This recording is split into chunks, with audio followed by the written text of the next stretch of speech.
तर नमस्कार मंडळी, कसे आहात सर्व? मी 2 दिवस मिनी व्लॉग अपलोड केलेलं नाही. जे माझे आवडते आहेत, म्हणजे ज्यांना मी आवडते, मला विचारायला लागले, कुठे गेलीस, काय करते अँड ऑल.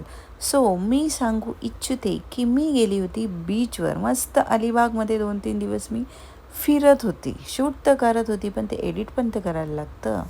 सो त्यामुळे मी 2 दिवस व्लॉग अपलोड केलेले नाही. तर चला, तर पहिले तर आपण आलो आहे वर्सोली बीचला, जिथे एकदम शांतता, क्राऊड म्हणजे काहीच नाही. अशा ठिकाणी यायला मला भरपूर आवडतं, जिथे गर्दी नसते. तिथे अशा मस्त राईड्स केल्या, असं वाटत होतं प्रायव्हेट आपला बीच आहे.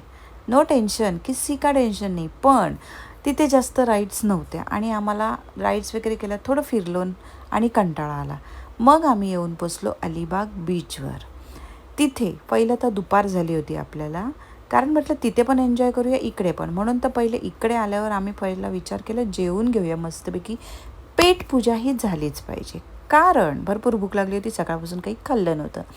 हे जे हॉटेल आहे ना, वैष्णवी बचत गट, नक्की तुम्ही गेलात ना अलिबाग बीचला, तर इथेच जेवा. एवढी फ्रेश मच्छी, एवढं छान जेवण.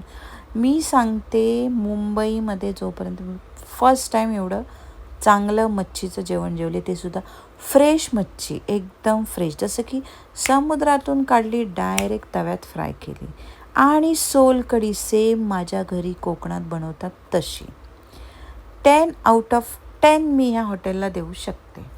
तर तुम्ही समजूनच जावा किती छान जेवण असेल. भरपूर पेटपूजा केली आणि बाजूला गार्डन होतं, सो तिथे गेले. म्हटलं ऊन भरपूर होतं ना, सो आम्ही तिथे टाईमपास केला. आणि नंतर 4 वाजता आम्ही निघालो अलिबाग बीचवर जाण्यासाठी. तिथेच होतो, पण तिथे एंट्री केली. आणि इथे कसं आहे ना, भरपूर राईड्स होत्या, कुठली पाहिजे ती करा तुम्ही. सो फर्स्ट ऑफ ऑल ते तर पहिलं आपण छोट्या मुलांना राईड्स करायला लावल्या, आपल्या परीला आणि स्वरितला. आणि नंतर मी आणि गौरव पाण्यामधल्या राईड्स करायला घेतले. कुठलीही राईड्स सोडली नाही आणि घरी यायला वाजले 9. आणि मी गेली होती डायरेक्ट बड्डेला, कारण माझ्या बहिणीचा बड्डे पेंडिंग होता. सो फॅमिली टाईम, सगळ्यांनी मस्तपैकी तिचा बड्डे सेलिब्रेट केला. आणि जाम खुश होती ती, बघा कशी हसते आहे. सगळेजण जाम खुश होते. आणि सगळ्यात म्हणजे नंतर आम्ही बसलो जेवायला एक साथ, पंगत बसली. आणि असं एक साथ बसल्यावर ना, असं भारी वाटतं. सो असा होता माझा आजचा दिवस. बाय.